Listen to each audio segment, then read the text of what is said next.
आमची भूमिका ही आहे की बुद्ध भूमी फाउंडेशन जे आहे हे बऱ्याच वर्षापासून इकडे आहे आणि त्यांची जी मागणी आहे तर ती रास्त आहे। आज त्यांनी इथं सगळी चांगलीच कामं होत आहेत आणि आमची सरकारला ही विनंती राहील, जसं मुख्यमंत्र्यांनी आज जर आपण बघितलं 8 जून आहे, आज ते पिंपळेश्वर महादेव मंदिर ती 4-4.5 एकर जागा ती त्यांची नव्हती, पण त्या तिथल्या लोकांना, तिथल्या ट्रस्ट लोकांना आज ते करून ते तसं देण्यात आलेलं आहे।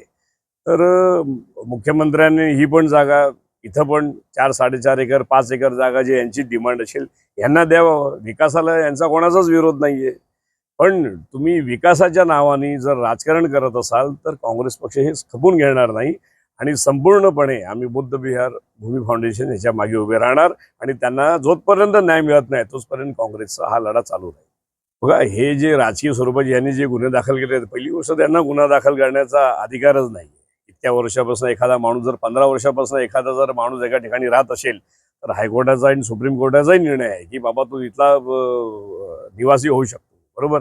यांच्याकडे तर त्याच्या अगोदरपासून रेकॉर्ड आहे, 1937 पासून रेकॉर्ड आहे, म्हणजे देश ज्यावेळी स्वतंत्र झाला नव्हता त्यावेळीपासून यांच्याकडे रेकॉर्ड आहे। आणि जर हा रेकॉर्ड असताना आणि याच्यामध्ये जर कमिशनर साहेबांनी हे मुळात दुर्लक्ष केलं असेल आणि शासनाच्या दबावाखाली जर ते हे काम करत असतील, यांच्यावर गुन्हे दाखल करत असतील तर त्यांनी ते तात्काळ गुन्हे वापस घ्यावे, नाहीतर आम्ही शासनाच्या विरोधात तिथं महानगर मुख्यालयाच्या समोर बसून आम्ही धरणे प्रदर्शन करू।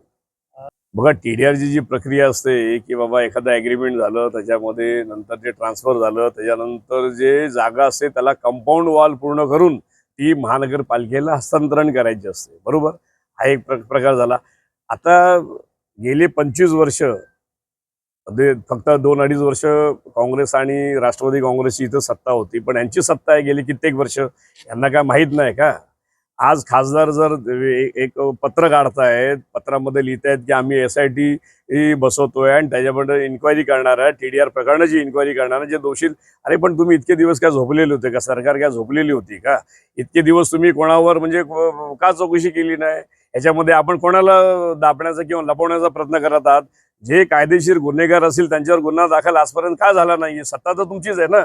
तर आज न्याय मागण्याकरता आम्ही जाणार कुठे? ही लोक जाणार कुठे न्याय मागण्याकरता? तर आम्हाला न्याय मिळायला पाहिजे, आम्हाला याचा मोबदला, बुद्ध भूमी फाउंडेशनला याचा मोबदला मिळायला पाहिजे, सरकारने त्याची दखल घ्यायला पाहिजे आणि जोपर्यंत आम्हाला न्याय मिळत नाही तोचपर्यंत आम्ही हा काँग्रेस पक्ष हा लढा चालू ठेवणार।